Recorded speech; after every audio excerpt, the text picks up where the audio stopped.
On passe à la mode avec Christine. Alors, c'est la grande question que tout le monde se pose au printemps. Comment je m'habille pour le mariage du cousin ou pour la communion de la nièce? C'est vrai que ce n'est pas toujours facile. On ne sait jamais s'il faut en faire trop ou pas assez quand on va à une Il cérémonie. faut être dans la bonne moyenne, hein, toujours.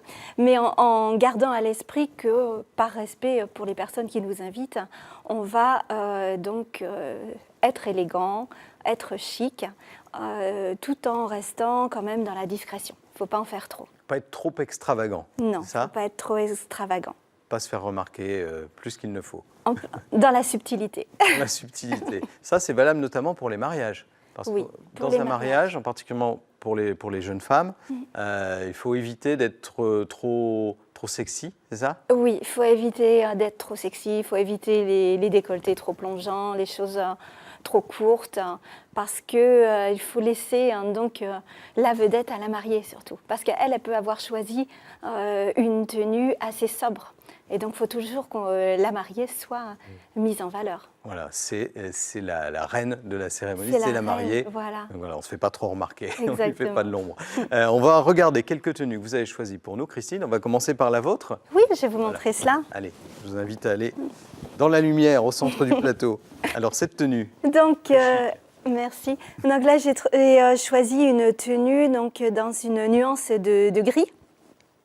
Un gris plus soutenu pour la robe, avec des petits pois blancs et puis un boléro gris plus pâle, gris perlé. Et donc une jupe dans les nouvelles longueurs, maintenant les jupes dites midi. Midi. Midi, c'est-à-dire qui passent sous le genou. Et donc qui est légèrement évasée, très sobre, très chic, que j'ai assorti avec un sac à main également chic et sobre. Chic et sobre. Alors là, on est dans une veste qui est, c'est pas blanc, hein, c'est pas complètement blanc. Non, c'est vraiment un gris perle. On peut parler justement de cette couleur du blanc, on parlait des mariages tout à l'heure. On entend dire qu'on ne peut pas mettre une robe blanche quand on va à un mariage. Quand on est une jeune femme, on ne met pas une robe blanche si on n'est pas la mariée. Oui, cette vrai, tradition perdure, effectivement. Cette tradition perdure, donc il vaut mieux éviter. Très bien. On va passer sur d'autres tenues, Christine. On va commencer par ce très grand mannequin là, qui a un beau chapeau rouge. Dites-nous ce que vous avez choisi pour le mannequin. Alors, pour ce mannequin, j'ai choisi donc une robe à fleurs. Une robe à fleurs, style un petit peu tulle, très légère, très printanière, très estivale. Et je lui ai mis avec un petit boléro en dentelle parce qu'il est toujours bien de pouvoir couvrir les bras.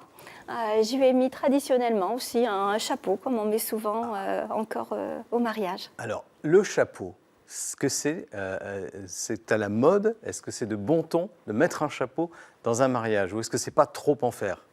Alors effectivement, il faut se renseigner sur le style du mariage.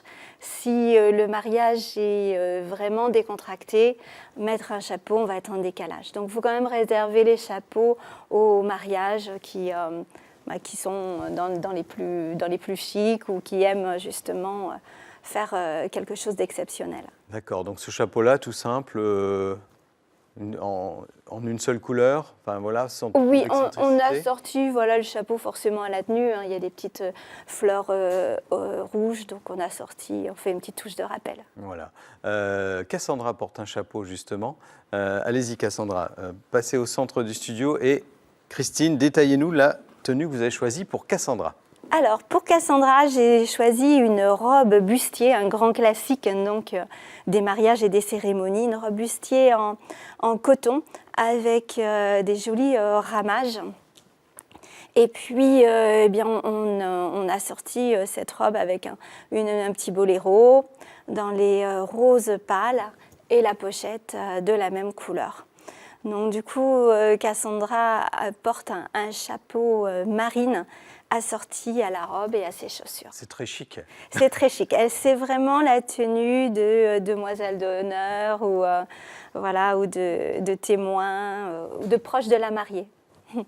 Merci Cassandra. Alors on parlait du blanc tout à l'heure, Christine. Vous avez choisi une autre robe, mais là pour le coup elle est blanche cette robe. Oui, cette robe est blanche, donc ça peut être apporté pour un autre type de cérémonie qu'un mariage, bien sûr.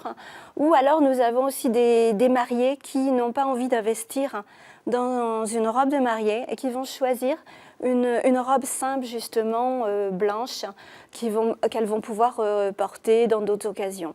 Dans ce cas-là, elles vont l'accessoiriser. C'est vrai que c'est une robe de mariée, c'est toujours un budget. C'est toujours un budget. On peut faire le choix de ne pas avoir forcément acheté la robe de mariée de princesse. Exactement, oui. On n'est pas forcément obligé d'avoir une robe donc, dite de mariée, longue.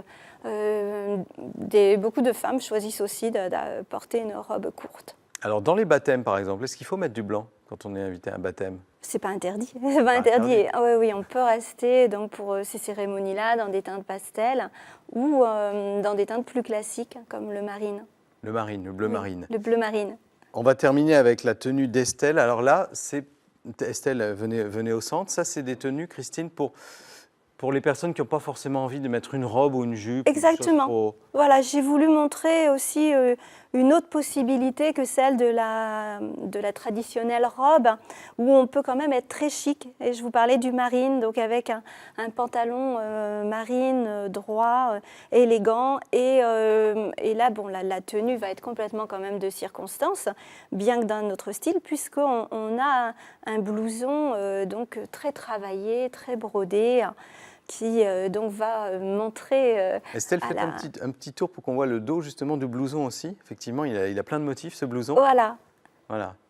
Donc ça, c'est possible, on peut aller comme ça. C'est possible. Un peu plus décontracté. Un peu plus décontracté. Ça permet aussi, quand on achète une tenue, de savoir qu'on va pouvoir la reporter en ville.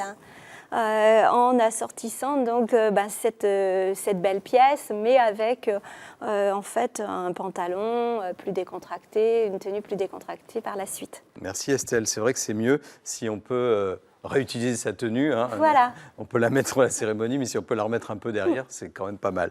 Merci beaucoup Christine. Je rappelle que vous êtes conseillère en images à Caen, que vous avez un site qui s'appelle bellaura.fr et que vous mettrez toutes les références de ce qu'on vient de voir sur votre site internet bellaura.fr et sur votre page Facebook.